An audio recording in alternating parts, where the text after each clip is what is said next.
What's up, babes? What's up, babes? It's cralisa Victoria. I'm back with yet another video, you guys. I have shot 4 videos today.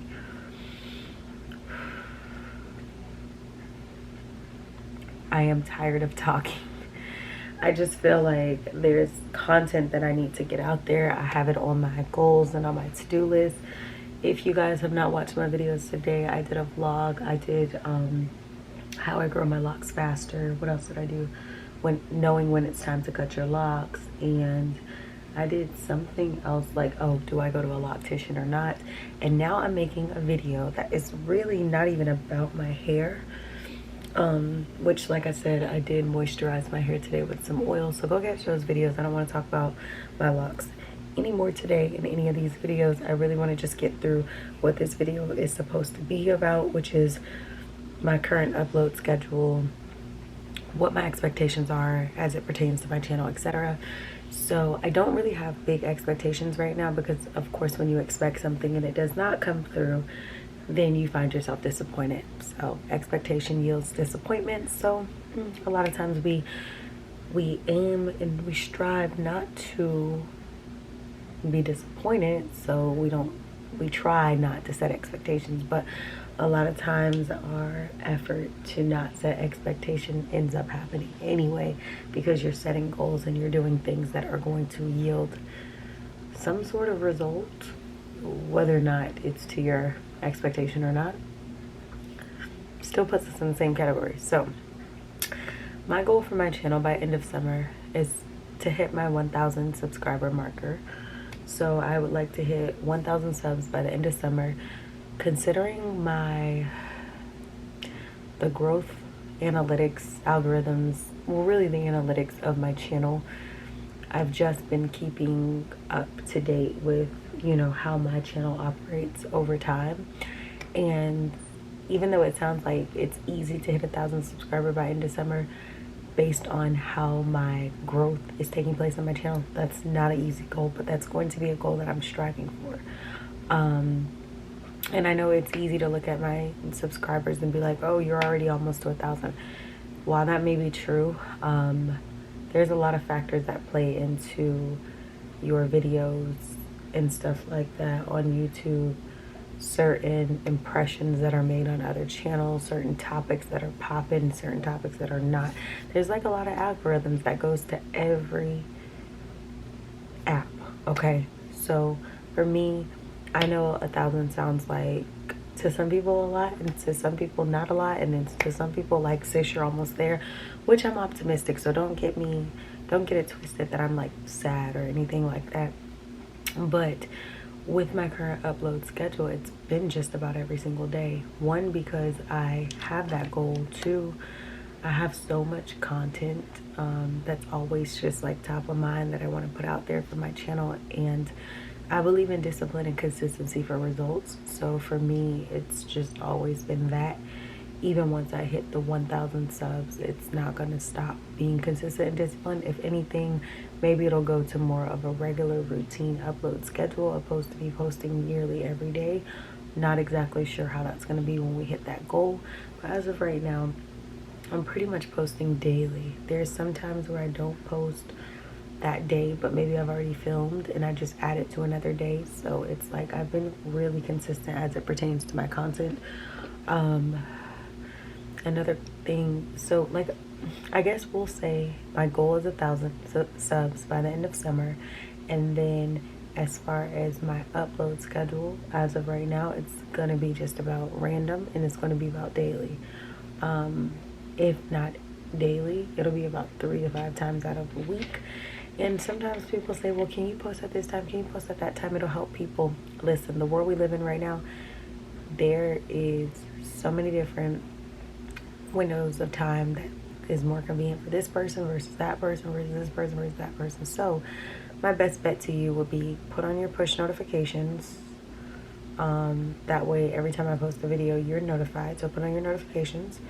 And then another thing you can do is you can always come back and just binge watch the videos that you never got to see.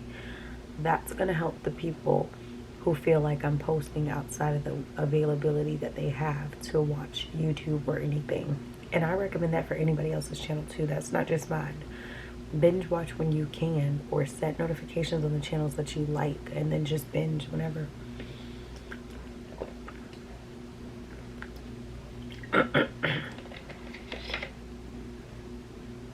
I do think, you know, I am going to be kind of observing which days work better for my channel and my upload schedule, because I think that there are crucial points, social media in general, statistically, that if you post at this time, you're more likely to gain and see success. That's just a statistical type of thing, okay? So I do want to play around with the days of the weeks, the times of the weeks, to see what is going to be my stronger upload time frames. Yes, people can binge watch, but if your video is uploading at lunchtime every single time that you post, or uploading at 4 or 5 o'clock in the day when people are getting off of work and winding down, then you're probably going to be likely to see a little bit more success than if you're posting a video at 9:30 in the morning, where people have just clocked into work, they're working, and they probably won't even watch YouTube until noon, unless you have the people who are either off that day or are entrepreneurs and set their own schedule. But typically, you know, first thing in the morning, 5, 6 o'clock in the morning might be a good upload, because the people who have to go to work by 9 might want to be watching. And then the people who might have to take a lunch break at noon can catch the video as well. And the people who are getting off at 4 or 5 o'clock in the day can catch it. Uploading super late at night for people with routines or having to get up super early might not be the best. Not for the people who work the graveyard shift, who are just like, oh, working security, I'm a little bored, I'm watching the cameras, but I also don't have anything else to do. You might want to binge watch my channel at night. Y'all, I'm sorry, the camera cut and then Bricks was in there catching a fit. Y'all, his bed was stank. I ain't like how it was smelling. I ain't like it. So I took it from him and just had to put it in the washer. And I know, sis, I know it's 11 o'clock at night, and I just took his bed from him. He has an attitude, rightfully so, but I'm not about to have you have taken a bath today, your bed stink, and then you're going to bed on the stink bed. I can't do it. Won't do it. So I'm gonna stay up in time to take it out of the washer. I'm not too sure if I'm gonna put it in the dryer or let it air dry. I might put it up in the dryer, because sometimes I wake up in the middle of the night just to put him on the pad so he can go to the bathroom, just in case he's still a puppy. He's getting big, but he's still a puppy. So sometimes he do have them nights where he may have a full little bladder.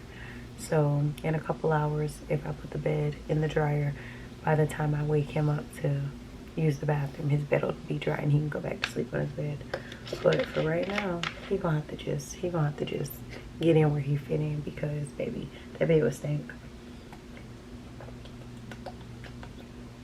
And I know every time I wash his bed, I'm washing out his scent and my scent from having touched it. So I know he be frustrated, because he be having to sniff all over the place. But baby, it's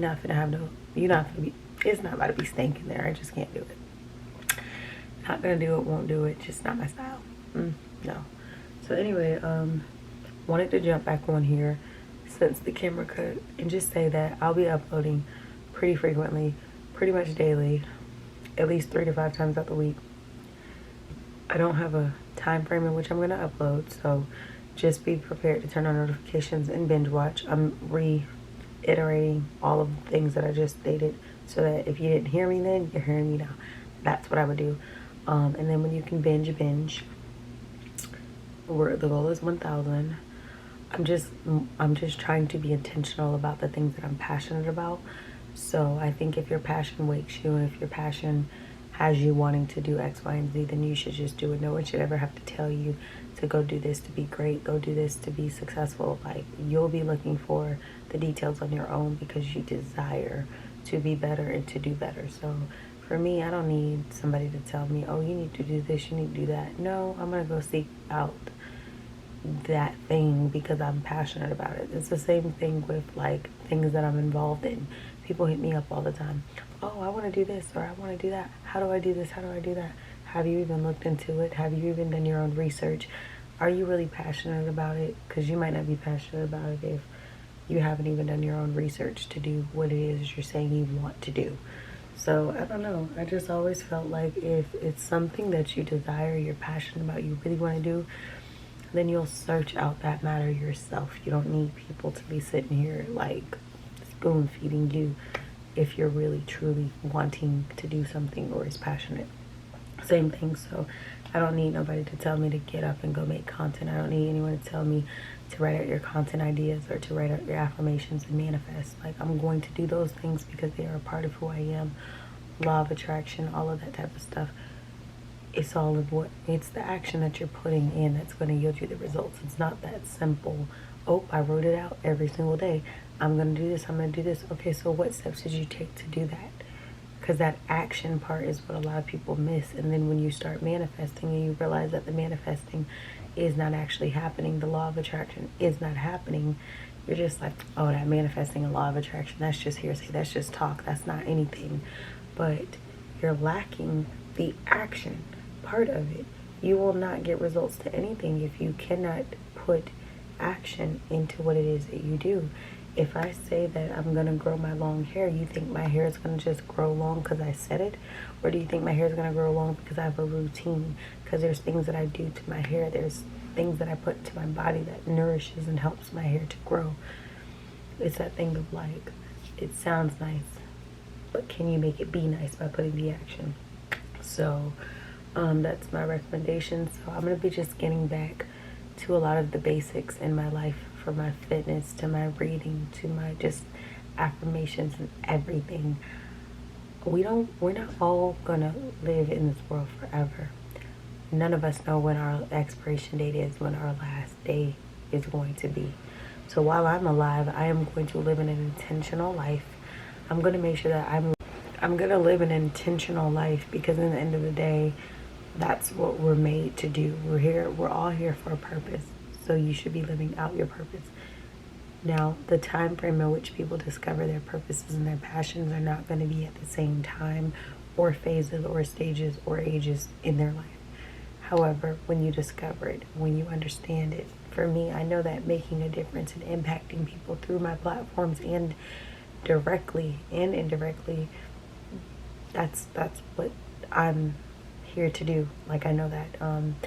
I think that just having the testimony that I have in my life has pushed me into such a positive mindset and direction.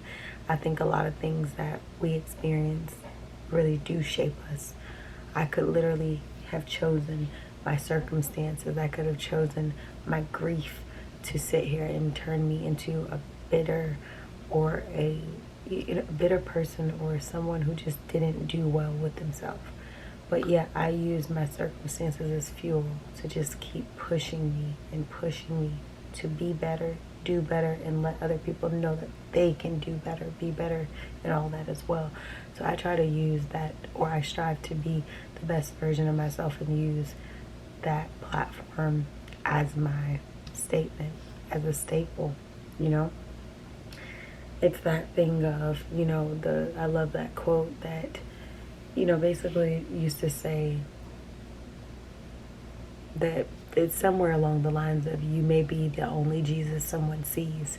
And to me, that would always mean that the way that we look at Christ, the way that we view him as just being sacrificial, loving unconditionally, and just literally being full of heart and just being a servant, that whole aspect. And some people may not be religious on my channel, you may not be Christian. I'm not here to shove religion on you. I'm just speaking from my perspective of religion, of my beliefs. But if I'm sitting here seeing that Jesus is all of these positive things, he is a giver, he's a provider, he's sacrificial, he doesn't sit here and even though he's the one to be served, it said the Son of Man didn't come to be served, but to serve. That whole Bible verse, and it's just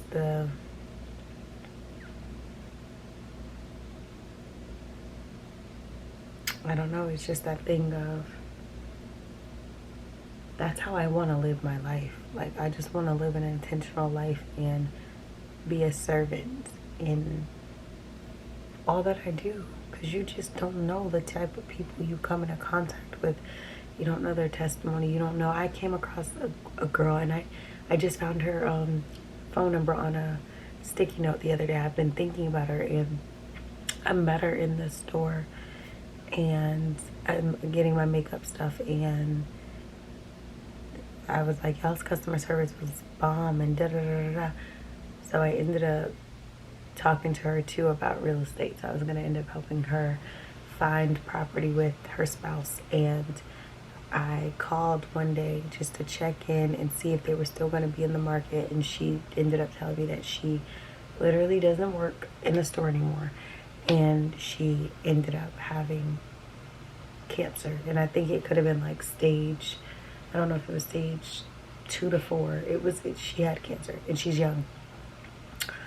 And I said, okay, well, I hope you get better. I'll check in. And I checked in before, I believe, and I couldn't find her number, and now I just came across her sticky note the other day, which now I have to remember where it is.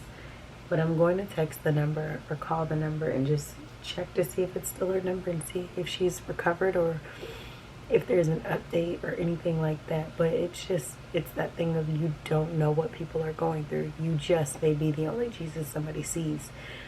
And if that is the case, then you want to make sure that every time you're jumping on your platforms, every time you are doing anything, that you're setting an example and you're leading by an example. Like, granted, y'all see me have a good time on my channel. One minute I think I'm a rapper, the next minute I'm speaking motivation, the next minute I'm doing a fashion reel. Like, y'all know I'm just spontaneous with it, okay? But in the end of the day, I strive to use my platforms, whether I have one follower, one subscriber, one whatever, to motivate as many people as I'm able to. So obviously, yes, you want to grow your channel. Yes, you want to grow as an individual and all of these positive attributes that could come with. But you don't want to sit on your gifts, and you don't want to, if somebody has 1 million followers or subscribers or whatever and are not influential, and I'm not saying calling yourself an influencer, I'm saying you're not influential, like you have 1 million subscribers, 1 million followers, but you're trying to lead people astray, that's not using your passion and your purpose. Like, that's not, your goal should always be to lead, not to have people be left behind, if that makes any sense. So I would, like, if I had 1 million subscribers and I was constantly getting on there to mislead people or to promote things that are just like dishonoring, you know what I mean? Like, I would need to delete that personally, because I know it's not in alignment with what I believe and what I should be doing. So I'm just that type of person where I guess I look at it a whole lot different from some people. Some people see it as, oh, it's views, it's money, it's da da da da da da. But I look at it as, it's a platform, it's a testimony, it's a testament, it's something to inspire. I've had people in my life who literally thought about suicide, called me, talked them out of it. I've had people who told me how depressed they were, told them about, you know, how much they're actually truly worth. I literally have had so many different circumstances happen in my life, and I always hope that I can just be that individual who can make a difference. That's just my biggest thing. Make a difference. Create what could exist. Be the change in the world that I want to see. That's just what I strive for. That's what I'm going for. That's what I'm going to do. And yeah, that's pretty much where I'm at. So I know this video went a bit long of me just expressing what I'm feeling, but that's what I'm going to do. I'm going to walk and live in the purpose that I have, that, you know, just be the better version of myself. And I think by just being true to me is going to resonate with a lot of people. I keep it real, raw, uncut, you know what I mean? And that's just unedited. A lot of times that's just me. And I hope that through that, that can, you know, make an impact, make differences for other people. What else do I want to say before I conclude this video? Like I said, I'm basically just going to be getting back on all of my healthy routines from my eating windows and eating habits. And even though I do eat healthy, it's still, there's things that you always can improve upon no matter how you eat or don't eat. Getting back into reading and just motivating myself and just